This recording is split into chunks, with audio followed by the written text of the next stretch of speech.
우리가 결혼한 지 올해로 벌써 5년째다. 주위 사람들은 우리 부부를 볼 때마다 항상 부러움 섞인 목소리로 말하곤 한다. 어떻게 5년이나 살면서 아직도 연애하는 것처럼 달콤하냐 하고 말이다. 그럴 때마다 나는 그저 쑥스럽게 웃어 넘기지만 속으로는 밀려오는 행복감을 감출 수가 없다.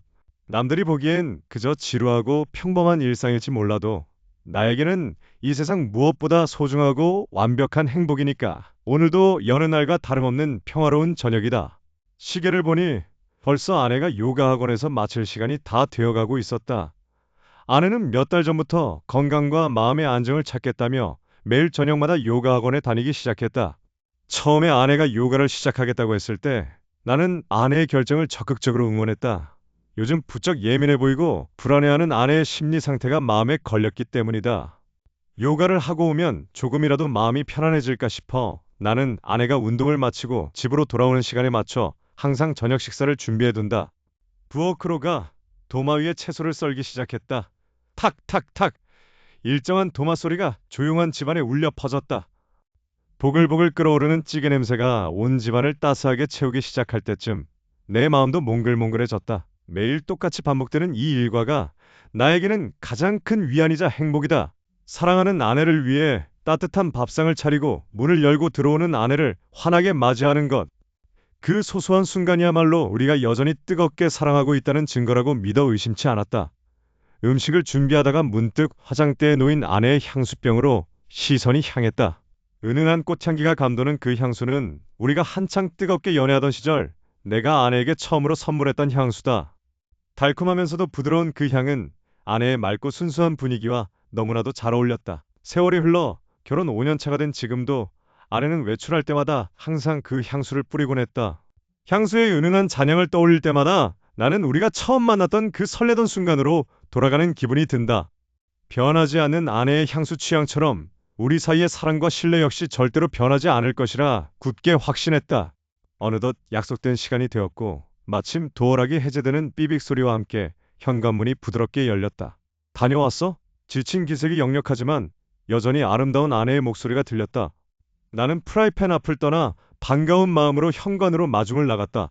요가 가방을 어깨에 메고 서 있는 아내의 얼굴은 어딘가 모르게 조금 상기되어 있었고 눈빛은 평소보다 약간 흔들리는 것처럼 보였다. 하지만 나는 그저 오늘 운동이 조금 힘들었나 보다 생각하며 고생한 아내를 격려해주고 싶은 마음에 두 팔을 벌려 아내를 따뜻하게 꼭 안아주었다. 그런데 아내의 가냘픈 몸을 품에 안고 등을 토닥이던 바로 그 순간 코끝을 찌르는 무언가가 내 온 신경을 날카롭게 자극했다. 아내에게서 나야 할 특유의 은은하고 달콤한 꽃향기가 아니었다. 땀 냄새에 섞여 아내의 목덜미와 옷깃에서 뿜어져 나오는 것은 다름 아닌 한 번도 맡아본 적 없는 낯설고 강렬한 남성용 우디 향수 냄새였다. 묵직하고 거친 그 향이 내 코를 찌르는 순간 굳건했던 내 심장이 덜컥 내려앉으며 등 뒤로 서늘한 소름이 돋아났다. 이건 그냥 요가 센터에서 쓰는 방향제 냄새야. 요즘 그 학원에서 유행하는 우디 향이래. 며칠 전 아내의 목덜미에서 낯선 향을 맡고 물었을 때 아내는 대수롭지 않다는 듯 웃으며 그렇게 대답했다. 그때는 나도 별 의심 없이 고개를 끄덕였다. 5년이라는 시간 동안 쌓아온 신뢰가 있었고 내가 아는 아내는 결코 거짓말을 할 사람이 아니었으니까. 하지만 그날 이후로 아내의 행동은 눈에 띄게 변하기 시작했다. 아주 미세하지만 결코 무시할 수 없는 균열이 우리 부부의 일상에 스며들고 있었다. 가장 먼저 변한 건 휴대폰을 대하는 아내의 태도였다. 예전에는 식탁 위든 소파 위든 아무렇게나 던져두던 휴대폰이 이제는 아내의 신체 일부라도 된 것처럼 늘 붙어 다녔다. 심지어 화장실에 들어갈 때조차 아내는 손에 휴대폰을 꼭 쥐고 들어갔다. 물소리 사이로 간간히 들려오는 미세한 진동소리, 그리고 화장실에서 나올 때면 묘하게 상기되어 있는 아내의 얼굴. 내가 슬쩍 다가가기만 해도 깜짝 놀라며 화면을 아래로 뒤집어 놓는 그 반사적인 행동들은 내 마음속에 작은 의구심의 씨앗을 심기에 충분했다. 여보, 오늘 피곤해? 얼굴이 좀 안 좋아 보이네. 어느 날 밤 침대에 누워 슬며시 아내의 허리를 끌어안으며 물었다. 평소 같으면 내 품에 파고들었을 아내는 몸을 굳히더니 슬그머니 내 손을 밀어냈다. 응, 요즘 요가 진도를 새로 나가서 그런가 몸이 좀 쑤시네. 미안해 여보. 오늘은 그냥 일찍 자자. 아내는 내 시선을 피하며 돌아 누웠고 이내 고른 숨소리를 내며 잠든 척을 했다. 어둠 속에서 등 돌린 아내의 넓은 등판을 바라보며 나는 원인 모를 소외감과 쌉싸름한 찌꺼기 같은 감정을 삼켜야 했다. 잠자리를 은근히 피하는 횟수가 늘어날수록 내 직감은 위험한 경고음을 울려댔다. 하지만 진짜 비극은 한밤중에 찾아왔다. 새벽 2시쯤 되었을까? 목이 말라 잠에서 깼을 때 곁에 있어야 할 아내의 온기가 느껴지지 않았다. 부스스 눈을 뜨고 주위를 둘러보자 거실 너머 베란다 쪽에서 아주 희미한 불빛이 새어나오고 있었다. 나는 발소리를 죽인 채 조심스럽게 거실로 걸어 나갔다. 두꺼운 베란다 유리문 너머로 아내가 서 있었다. 쌀쌀한 밤 공기 때문인지 어깨를 잔뜩 웅크린 채 아내는 휴대폰 화면을 다급하게 두드리고 있었다. 화면에서 나오는 푸르스름한 빛이 아내의 얼굴을 비췄다. 그 표정은 내가 지난 5년간 단 한 번도 본 적 없는 지독할 정도로 은밀하고도 불안정한 미소였다. 누군가와 메시지를 주고받는 것이 분명했다. 간절함과 초조함이 뒤섞인 그 눈빛을 보며 내 가슴은 덜컥 내려앉았다. 무슨 말을 하는 걸까? 저 화면 너머에 도대체 누가 있길래 아내는 이 깊은 밤에 숨어서 저토록 낯선 얼굴을 하고 있는 걸까?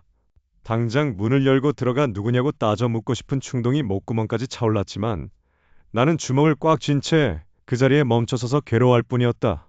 다음 날도 그다지 특별할 것 없는 저녁 시간이 흘러갔다. 아내는 평소처럼 요가 학원에 다녀와 피곤하다며 곧장 욕실로 향했고 이내 세차게 물 내려가는 소리가 거실을 채웠다. 나는 마음을 가라앉히려 애쓰며 거실 한 구석에 널브러져 있는 아내의 요가 매트를 정리하기 시작했다. 돌돌 말려있는 매트를 들어올려 반듯하게 접으려던 바로 그 순간이었다. 거칠고 두꺼운 매트천의 감촉 사이로 도저히 그곳에 있어서는 안 될 이질적인 느낌이 손끝에 닿았다. 차갑고 딱딱한 낯선 금속의 감촉이 걸려들었다. 그날 밤 이후 내 머릿속은 온통 아내에 대한 의심으로 가득 찼다. 평소와 다름없이 아내가 요가를 하러 가기 위해 거실에 펴두었던 요가 매트를 정리하려던 참이었다. 매트를 돌돌 말아 올리려는데 저 멀리 매트 구석진 모서리 틈새로 무언가 반짝이는 작은 물건이 눈에 들어왔다. 손을 뻗어 집어 올린 순간 내 심장은 순간적으로 덜컥 내려앉았다. 그것은 내 것이 아니었다. 아주 세련되고 고급스러운 디자인의 남성용 넥타이 핀이었다. 우리 집에는 이런 물건을 둘 사람이 없었다. 나는 넥타이 핀을 쓰지 않으니까. 손바닥 위에 올려진 차가운 금속 덩어리를 바라보는데 걷잡을 수 없는 배신감과 모욕감이 온몸의 피를 거꾸로 솟구치게 만들었다. 아내가 요가를 하던 그 매트 위에서 도대체 무슨 일이 벌어졌던 걸까? 다음날 아침 출근하는 아내의 뒷모습을 바라보며 나는 애써 담담한 척 미소를 지어 보였다. 하지만 문이 닫히는 순간 내 안의 이성은 차갑게 가라앉았다. 나는 오늘 회사에 연차를 냈다. 아내를 본격적으로 관찰하고 그녀가 숨긴 비밀의 실체를 알아내야만 했다. 아내가 집을 비운 고요한 집안, 나는 곧장 침실로 향했다. 매일 아침 아내가 들고 나가는 요가 가방 말고 붙박이장 구석에 넣어둔 여분의 요가 가방이 생각났기 때문이다. 조심스럽게 지퍼를 열자 익숙한 요가복 몇 벌이 보였다. 그 옷가지들을 들추어내자 가방 가장 깊숙한 바닥에 투명한 파우치가 하나 들어있었다. 파우치를 열어보니 손바닥 반만한 크기의 작은 향수병이 나왔다. 병 표면에는 아내의 삐뚤빼뚤한 글씨로 운동용이라고 적힌 견출지가 붙어 있었다. 의아한 마음으로 뚜껑을 열어 코끝에 갖다 댄 순간 나는 숨을 멈출 수밖에 없었다. 이건 은은한 꽃향기가 아니었다. 며칠 전부터 아내의 몸에서 그리고 요가 매트에서 미세하게 풍겨나오던 바로 그 독하고 진한 남성용 스킨향이었다. 운동용이라는 변명 같은 라벨 뒤에 숨겨진 이 향수의 진짜 용도가 무엇인지 깨닫는 순간 손끝이 덜덜 떨리기 시작했다. 아내는 이 향을 제 몸에 묻히고 집으로 돌아왔던 것이다. 그 남자의 흔적을 지우기 위해서였을까? 아니면 그 남자를 기억하기 위해서였을까? 분노와 절망이 뒤섞인 채로 나는 아내의 화장대 서랍을 마저 뒤지기 시작했다. 손에 잡히는 대로 서랍을 열어젖히며 아내의 흔적들을 파헤쳤다. 시계 바늘이 흘러가며 이제 곧 아내가 퇴근할 시간이 다가오고 있었다. 마음이 급해져 화장대 맨 아래 철진한 스카프들이 잔뜩 쌓여있는 서랍 깊숙한 곳으로 손을 찔러 넣었다. 그때 손끝에 툭 하고 걸리는 무언가가 있었다. 스카프 더미를 걷어내고 그것을 꺼내 올리는 순간 아까 맡았던 그 지독한 남성용 스킨향이 코를 찔렀다. 내 눈앞에 나타난 것은 결코 우리 집에 있어서는 안 될 너무나도 낯설고 이질적인 남자의 물건이었다. 쾅 하고 현관문 도어락이 열리는 소리가 들린 것은 바로 그때였다. 손에 쥐어진 남성용 스킨병을 내려놓자마자 손가락 끝이 덜덜 떨리기 시작했다. 그 독한 인공적인 향이 온 방안을 채우는 것만 같아 숨이 막혀왔다. 요가 매트에 굳이 남성용 스킨을 뿌려가며 지독하게 감추려고 했던 그 냄새. 그건 단순히 요가 센터의 방향제도 아니었고 아내의 취향도 아니었다. 다른 남자의 흔적을 지우기 위한 혹은 그 흔적에 동화되기 위한 아내의 철저한 속임수였다. 배신감에 눈앞이 아찔해졌지만 나는 이대로 멈출 수 없었다.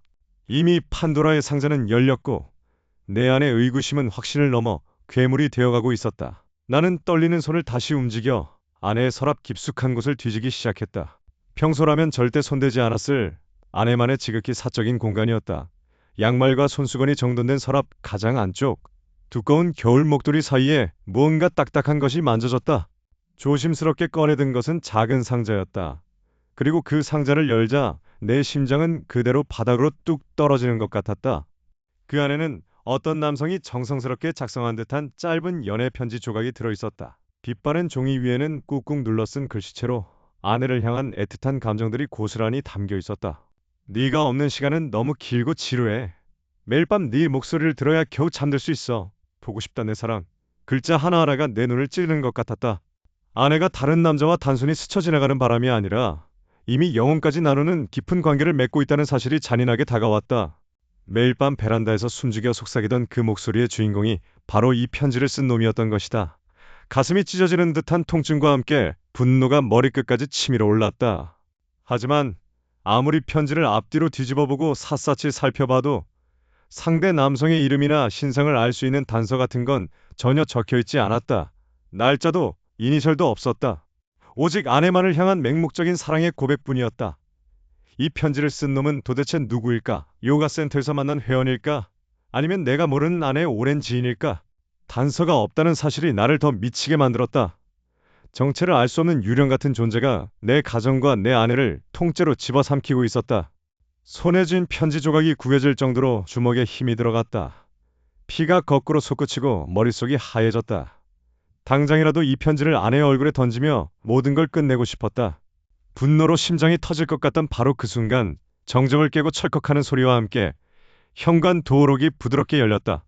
그리고 아내가 현관문을 열고 들어서며 나를 향해 환하게 미소를 짓는다. 퇴근 후 평소처럼 요가 학원에 다녀온 아내는 겉으로는 아무렇지도 않은 척 거실로 걸어 들어왔다. 하지만 나는 이미 차갑게 굳어버린 심장을 겨우 붙잡고 식탁 앞에 앉아 있었다. 아내가 가방을 내려놓는 순간 나는 미리 준비해둔 물건들을 천천히 식탁 한가운데로 밀어놓았다. 서랍 깊숙한 곳에서 찾아낸 세련된 남성용 넥타이 핀, 그리고 요가 가방 속에 숨겨져 있던 그 지독한 남성용 스킨 향수병.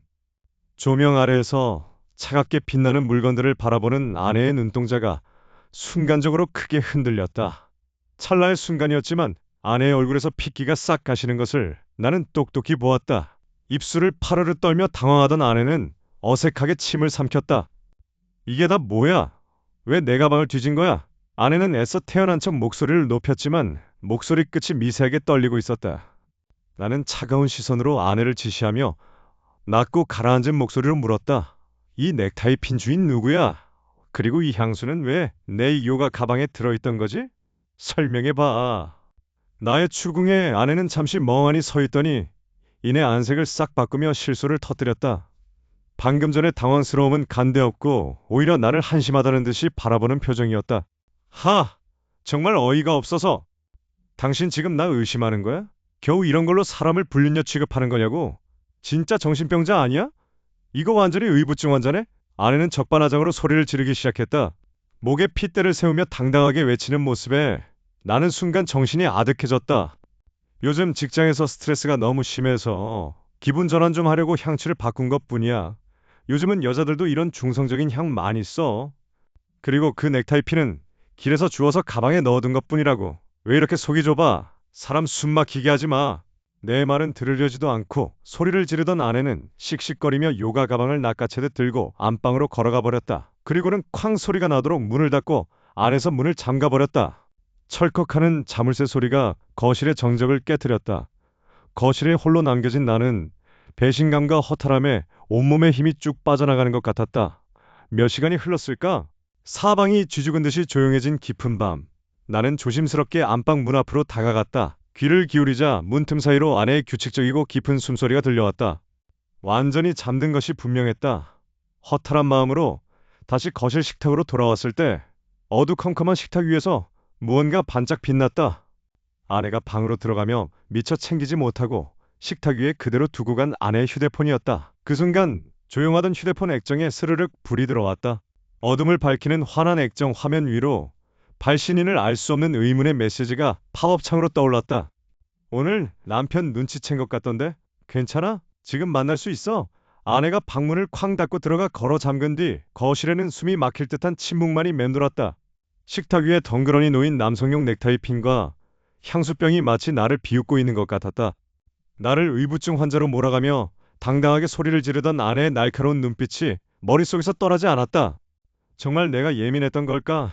내가 미쳐가고 있는 걸까? 하지만 가슴속 깊은 곳에서 울리는 직감은 단호하게 고개를 저었다. 아내의 그 과장된 분노와 흔들리던 눈동자는 명백한 방어기제였다. 무언가를 철저히 감추기 위한 처절한 발악. 나는 터질 것 같은 심장을 진정시키며 소파 위에 팽개쳐진 아내의 가방을 바라보았다. 아내가 방으로 들어가며 미처 챙기지 못한 가방, 그리고 그 틈새로 살짝 빠져나와 있는 아내의 휴대폰이 보였다. 손이 덜덜 떨렸다. 평소라면 절대 하지 않았을 짓이었지만 이미 이성의 끈은 끊어진 지 오래였다. 침을 꿀꺽 삼키며 휴대폰을 집어들었다. 화면을 켜자 비밀번호 입력창이 떴다. 아내의 생일, 우리의 결혼기념일, 내 생일, 모두 틀렸다는 문구만 떴다. 마지막이라는 심정으로 아내가 요가 학원에 등록했던 그날의 날짜를 입력했다. 틱. 거짓말처럼 잠금이 풀렸다. 심장이 쿵쾅거리는 소리가 귓가를 때렸다. 가장 먼저 메신저 앱을 켰다. 최근 대화 목록 맨 상단에 이름도 없이 그저 하트 이모티콘 하나로만 저장된 대화방이 있었다. 프로필 사진은 텅 비어 있었다. 떨리는 손가락으로 그 방을 터치했다. 화면에 가득 찬 대화 내용들을 읽어 내려가는 순간 나는 숨을 쉴 수조차 없었다. 내 예상은 완전히 빗나갔다. 아니, 빗나간 수준이 아니라 상상조차 하지 못한 거대한 진실이 나를 덮쳤다. 오늘 밤에도 남편 눈치 보느라 힘들었지? 미안해. 내가 더 숨겨줘야 하는데. 아니야, 자기야.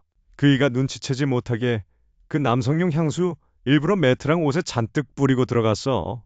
넥타이 핀도 일부러 흘려뒀으니까 완전히 속아 넘어갈 거야. 자기가 내 옆에만 있어준다면 난 뭐든 할 수 있어. 대화 속에서 아내가 자기야라고 부르며 매일 밤 사랑을 속삭이던 상대, 그리고 아내가 그토록 지키고 싶어 했던 비밀의 실체는 어떤 낯선 남자가 아니었다. 곧바로 여러 번 사진첩 속에서 아내는 환하게 웃으며 어떤 사람과 다정하게 입을 맞추고 있었다. 짧은 단발머리에 가녀린 목선, 그리고 아내를 품에 안고 있는 사람은 분명한 여성이었다. 바로 아내가 매일 밤 찾아가던 요가 학원의 여성 요가 강사였다. 머리를 둔기로 맞은 것 같았다. 온몸에 피가 역류하는 기분이었다. 아내는 다른 남자와 외도를 한 것이 아니었다. 아내는 자신의 진짜 성정체성을 숨기기 위해, 그리고 나와의 결혼 생활이라는 완벽한 위장막을 유지하기 위해 일부러 남성의 흔적을 흘렸던 것이다. 내가 남자의 존재를 의심하고 질투하는 사이, 진짜 비밀은 그 뒤에 철저히 숨겨져 있었다. 나를 속이기 위해 남성용 스킨을 온몸에 바르고 넥타이 핀을 집에 흘려두며 치밀하게 연극을 펼쳤던 아내의 모습이 떠올라 소름이 끼쳤다. 내가 믿었던 5년의 시간 전체가 송두리째 부정당하는 모욕감이 밀려왔다. 충격과 배신감에 휩싸여 멍하니 액정을 바라보고 있던 그 순간 등 뒤에서 미세한 마찰음이 들려왔다. 철컥. 분명 안에서 굳게 잠겼다고 생각했던 방문이 소리 없이 천천히 열리고 있었다. 본능적으로 고개를 돌렸다. 문틈 사이로 뿜어져 나오는 어두운 그늘 속에서 아내가 서 있었다. 언제부터 나와 있었던 걸까? 아내는 아무런 표정도 없는 차디차게 식어버린 서늘한 눈빛으로 휴대폰을 쥐고 있는 나를 조용히 내려다보고 있었다. 칠흑 같은 어둠 속에서 아내의 두 눈만이 기괴할 정도로 빛나고 있었다. 정체를 들켜버린 아내는 미안해하기는커녕 오히려 붉어진 눈으로 나를 매섭게 쏘아붙였다. 아내의 입에서 흘러나온 말들은 내 가슴을 갈기갈기 찢어놓았다. 내가 뭘 알아? 평생 남들 눈치 보며 내 진짜 모습을 숨기고 살아온 내 고통을 내가 감히 알기나 해? 이 사회가. 그리고 내가 나를 이렇게 평범함이라는 틀에 가둬두고 숨막히게 압박했잖아. 난 피해자야. 억울하다는 듯 펑펑 눈물을 흘리며 적반하장으로 모든 책임을 나에게 전가하는 아내의 모습에 나는 온몸의 피가 거꾸로 솟는 것 같았다. 나를 속이고 기만한 것은 아내인데 왜 내가 죄인이 되어야 하는지 도무지 이해할 수 없었다. 배신감과 황당함에 온 밤을 하얗게 지새웠다.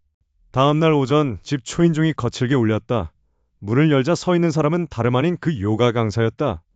그녀는 뻔뻔하게도 우리 집 거실까지 걸어들어와 팔짱을 낀 채 나를 내려다보았다.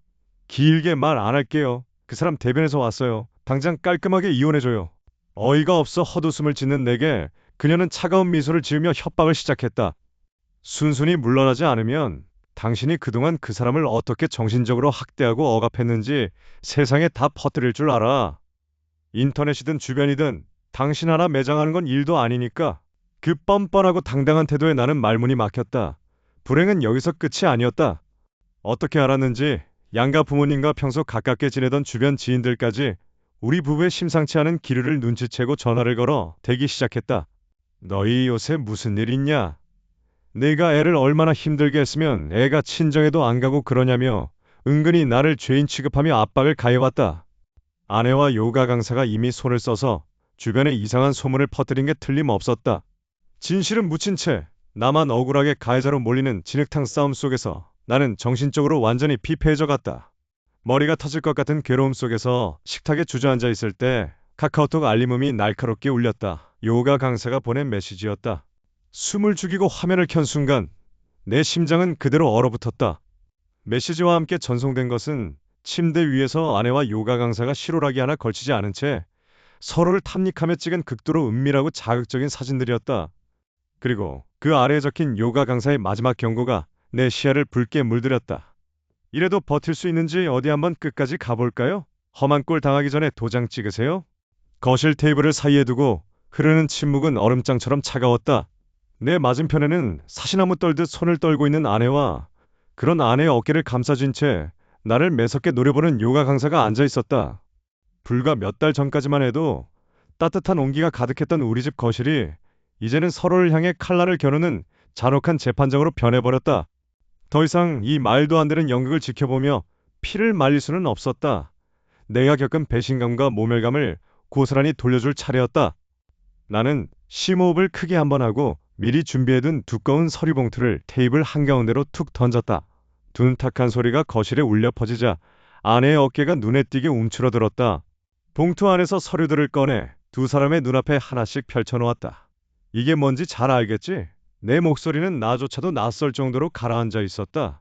테이블 위에는 아내가 자신의 성 정체성을 숨기기 위해 남성의 흔적을 빌려가며 치밀하게 꾸며낸 위장 외도 증거들이 일목요연하게 정리되어 있었다. 그리고 그 뒤를 이어 요가 강사와 아내가 매일 밤 베란다에서 주고받았던 은밀하고도 적나라한 메신저 대화록 수십 장이 펼쳐졌다. 단순한 대화가 아니었다.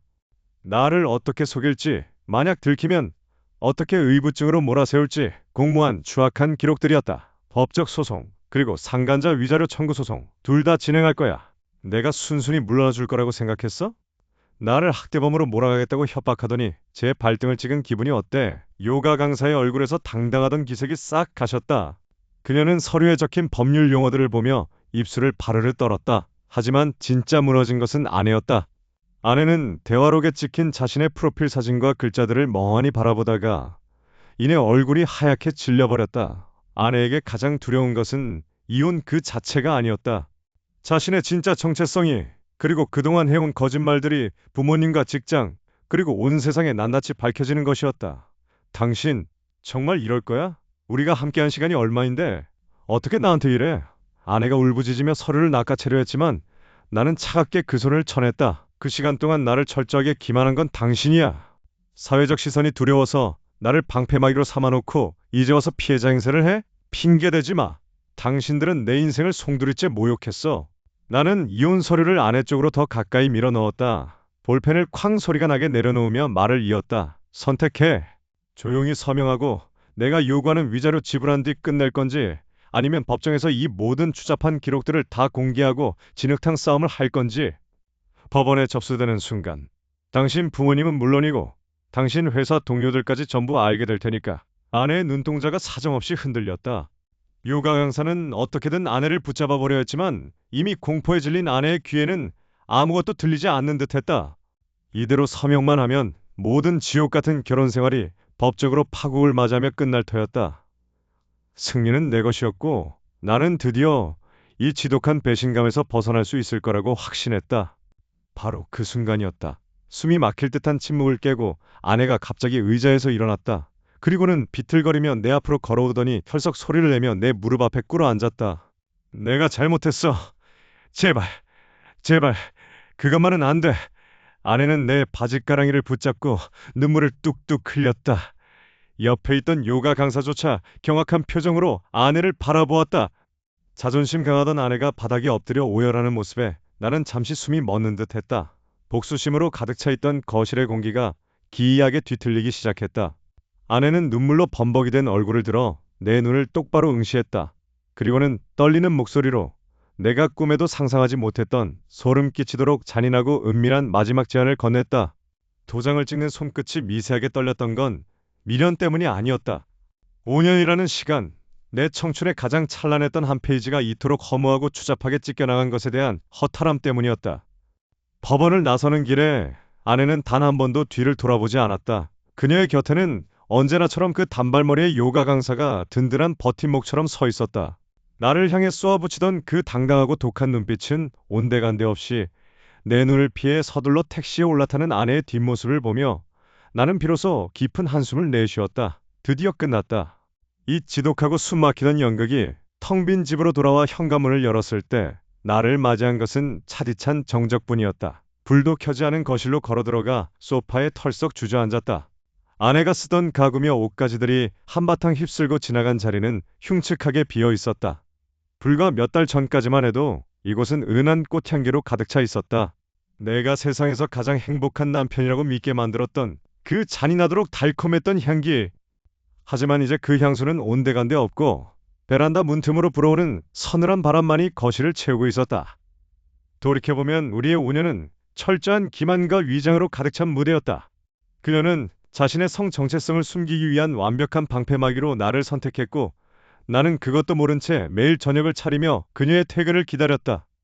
남성용 넥타이 핀을 흘리고 독한 스킨향을 묻히며 나를 바보로 만들었던 그 치밀한 알리바이들.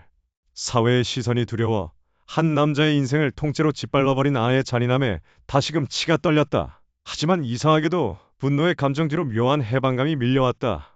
더 이상 거짓된 사랑을 구걸하지 않아도 된다는 것, 나를 속이던 눈빛을 마주하지 않아도 된다는 사실이 나를 자유롭게 만들었다. 결국 전부 가짜였어. 혼잣말이 텅 빈 거실에 웅웅 울렸다. 코끝을 맴돌던 마지막 향수 냄새마저 바람에 씻겨 내려간 순간 나는 비로소 이 결혼의 진짜 의미를 깨달았다. 나는 그녀를 사랑한 게 아니라 내가 만들어둔 행복한 가정이라는 환상을 사랑했던 것이었다. 주머니 속에서 진동이 울렸다. 변호사에게서 온 이혼 절차가 마무리되었다는 문자 메시지였다. 화면을 끄고 테이블 위에 휴대폰을 던져두려던 순간 낯선 번호로 한 통의 사진 메시지가 도착했다. 망설임 끝에 화면을 터치해 사진을 확인한 순간 나는 온몸의 피가 그대로 얼어붙는 것만 같았다. 사진 속에는 지금은 완전히 텅 빈, 하지만 불과 몇 시간 전까지 우리가 살던 이 거실의 모습이 담겨 있었다. 그리고 소파에 앉아 멍하니 허공을 바라보고 있는 지금, 내 현재의 뒷모습이 선명하게 찍혀 있었다. 이 어두운 집안에서 대체 누가 나를 지켜보고 있는 거지? 굳어버린 손가락으로 사진 아래에 적힌 짜한 문장을 읽어내려갔다. 당신이 모든 걸 다 알았다고 생각하지 마. 이제 진짜 시작이니까. 소름 끼치는 공포가 척추를 타고 흘러내렸고 나는 본능적으로 어둠이 짙게 깔린 베란다 창문 쪽으로 고개를 돌렸다.